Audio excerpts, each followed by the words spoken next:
नौशेरवा कदीम ईरान का मशहूर बादशाह था। ये 531 ईस्वी से 580 ईस्वी तक बादशाह रहा। नौशेरवा के अदल ने उसे तारीख में हमेशा हमेशा के लिए जिंदा कर दिया। हम सब दुनिया में आते हैं और चले जाते हैं। हम में से कोई शख्स इस दुनिया में ठहर नहीं सकता। हम 60-70 साल की जिंदगी में 3 किस्म के काम करते हैं। हमारे पहले किस्म के काम दुनिया से मुताल्लिक होते हैं, दूसरी किस्म आखिरत से मुताल्लिक होती है और तीसरी किस्म के कामों का ताल्लुक इंसानियत से होता है। हम दुनिया से रुखसत होते हैं। दुनिया और आखिरत से मुताल्लिक तमाम कामयाबियां पर्दे के पीछे चली जाती हैं। हमने कितनी दौलत कमाई, कितने बड़े ओहदे लिए और हमने सियासी, माशी और समाजी लिहाज से कितनी कामयाबियां हासिल की, हमारी 2 नस्लों के बाद उनका तज़किरा तक खत्म हो जाता है। हमने कितनी नमाजें पढ़ी, हमने कितने रोजे रखे, हमने कितने उम्रे और हज किए और हमारे माथे पर कितना बड़ा मेहराब था, लोग चंद बरसों बाद ये भी भूल जाते हैं। लेकिन इंसानियत के लिए खिदमत को हमेशा याद रखा जाता है। इमाम बुखारी ने 6 लाख हदीस जमा की, ये इंसानियत की खिदमत थी। इमाम बुखारी आज 1150 बरस बाद भी जिंदा है। मौलाना रूम ने 1263 में तसव्वुफ में मोहब्बत के 40 असूल मुतारिफ कराए और वो भी आज तक जिंदा है। इब्ने खल्दून ने 1373 में इस्लामी तारीख लिखी और माशरत का मुकदमा तहरीर किया, ये भी आज तक जिंदा है। और उनसे पहले होमर, सुकरात, बुकरात, अफलातून और अरस्तु भी जिंदा है। और हमारे बाद चिकन ब्रायलर, गंदम की नई किस्में, कैंसर की दवा और शिया सुन्नी के दरमियान मोहब्बत इजाद करने वालों का नाम सैकड़ों नहीं हजारों साल तक जिंदा रहेगा। नुशेरवा भी एक ऐसा ही शख्स था। उसने इंसाफ का सस्ता, आसान और तेज सिस्टम इजाद किया था, लिहाजा ये आज 1400 साल बाद भी जिंदा है। लेकिन नौशेरवा हमेशा ऐसा नहीं था। ये जिंदगी के इब्तदाई बरसों में आम राजा, महाराजा और बादशाह था। ये बादशाह बना तो इसने भी वो तमाम काम शुरू कर दिए जो बादशाह लोग किया करते हैं। इसको कोई बाग पसंद आ गया, किसी का महल, घोड़ा, कारोबार, दुकान या बीवी पसंद आ गई तो इसने उस पर कब्जा कर लिया। इसको किसी शख्स का चेहरा अच्छा ना लगा, उसका सर कलम करा दिया। कोई भेड़ें चराने वाला पसंद आ गया, उसे मुशीर बना दिया। किसी वजीर, मुशीर या सफीर का मशवरा पसंद ना आया तो उसे जेल में फेंकवा दिया। सस्ती रोटी का आइडिया आया तो पूरे मुल्क में 15 रुपए की रोटी करवा दी। खजाना खाली हुआ तो तमाम जमीनों, कारखानों और बाजारों पर कब्जा कर लिया। और फौज बनाने का खत सवार हुआ तो मुल्क के तमाम नौजवान भर्ती कर लिए, वगैरह वगैरह।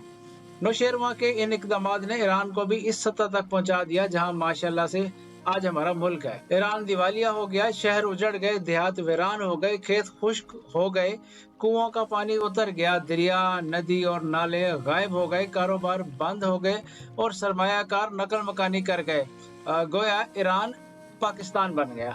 नौशेरवा वीरानी और उजाड़ के इस मौसम में एक दिन शिकार के लिए निकला। उसका एक मुशीर भी उसके साथ था। ये मुशीर जानवरों और परिंदों की बोली समझता था। दोनों देहात की तरफ निकल गए। रास्ते में एक वीरान गांव आ गया।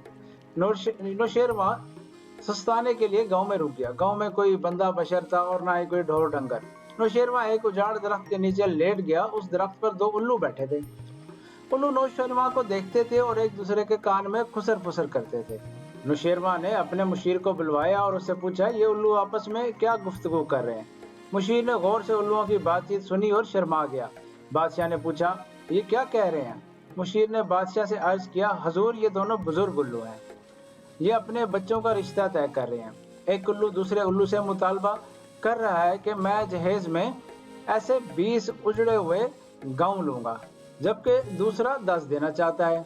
लेन देन की ये बहस पिछले 2 दिनों से जारी है, लेकिन ये अब NRO पर पहुंच चुके हैं। मुशीर खामोश हो गया। बादशाह ने पूछा, ये किस समझौते पर पहुंचे हैं?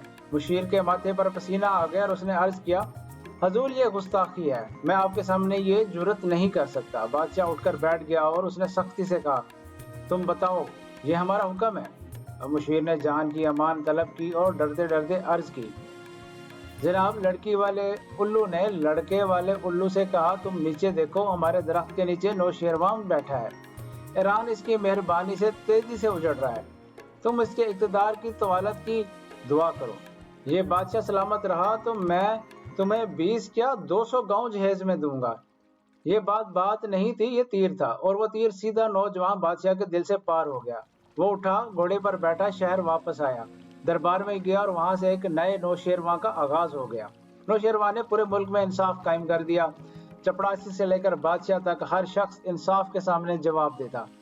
इंसाफ कायम हुआ तो मुल्क में अमन हो गया, अमन हुआ तो खेतियाँ, बाजार, सनतें, मंडियाँ आबाद हो गईं, मंडियाँ आबाद हुई तो लोग खुशहाल हो गए, खुशहाली आई तो इत्मीनान आ गया, इत्मीनान आया तो फ़नून लतीफ़ा की आंख खुल गई और मुसव्विरों ने तस्वीरें बनाना शुरू कर दी, शायर शेर कहने लगे, मूसीकार धुनें बनाने लगे, मुहक्किक तहकीक करने लगे, अदीब अदब तख्लीक करने लगे और अदाकार अदाकारी के जौहर दिखाने लगे।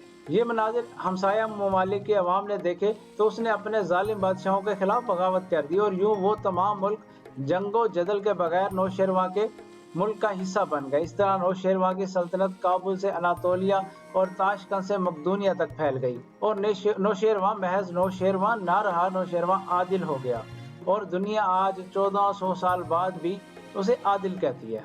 आज पाकिस्तान भी नौशेरवां का कदीम ईरान है। हमारे मुल्क में भी उजाड़ फैल रहा है और हर उजड़े हुए बर्बाद इदारे, हर खुश्क दरिया, हर टूटे हुए डैम, लोड शेडिंग के शिकार हर शहर और बर्बादी की धूल में दफन हर कस्बे की मुंडेर पर उल्लू बैठे हैं और ये उल्लू एक दूसरे को तसल्ली दे रहे हैं, तुम फिक्र ना करो, अगर ये हुक्मरान सलामत रहे तो मैं तुम्हें 20 क्या 200 शहर दे दूंगा। लेकिन अफसोस इस मुल्क में उन उल्लुओं की सरगोशियां सुनने वाला कोई नौशेरवां मौजूद नहीं। ये सब गासिब जहनीत के बीमार लोग हैं जिनकी जिंदगी का मकसद सिर्फ इक्तदार, दौलत, इख्तियार और अपनी नासूदा ख्वाहिशात को गन्ने का रस फैलाना है। इन सब ने लाइफ जैकेट्स पहन रखी हैं, चुनाचा इनकी बला से ये कश्ती डूब जाए या तर जाए। ये अपने मुस्तकबिल, ये अपने कल से मुतमईन है। ये लोग कश्ती डूबने के बाद किसी पुरअमन, ठंडे और खुशहाल जजीरे में चले जाएंगे और बाकी जिंदगी वॉक, गोल्फ, बीच और अपनी कामयाबियों की दास्तानें सुनाकर गुजार देंगे। ये एक हकीकत है कि पाकिस्तान पीपल्स पार्टी और पाकिस्तान मुस्लिम लीग दोनों ने अवाम को मायूस कर दिया है और लोग अब पाकिस्तान तहरीक इंसाफ की तरफ देख रहे हैं, लेकिन इमरान खान तो जेल में है। हमारी नाक से पानी अभी नीचे है, हम अभी तक सांस ले रहे हैं। हमारी क़यादत अगर आज नौशेरवां बनने का ऐलान कर दे, कौम से माफ़ी मांग लें और ये ऐलान कर दें हम आज से वो नहीं हैं जो हम कल थे, तो यकीन कीजिए पूरा मुल्क इनके साथ खड़े हो जाएगा और ये लोग इस उजड़े हुए मुल्क की जड़ों को दोबारा हरा कर देंगे।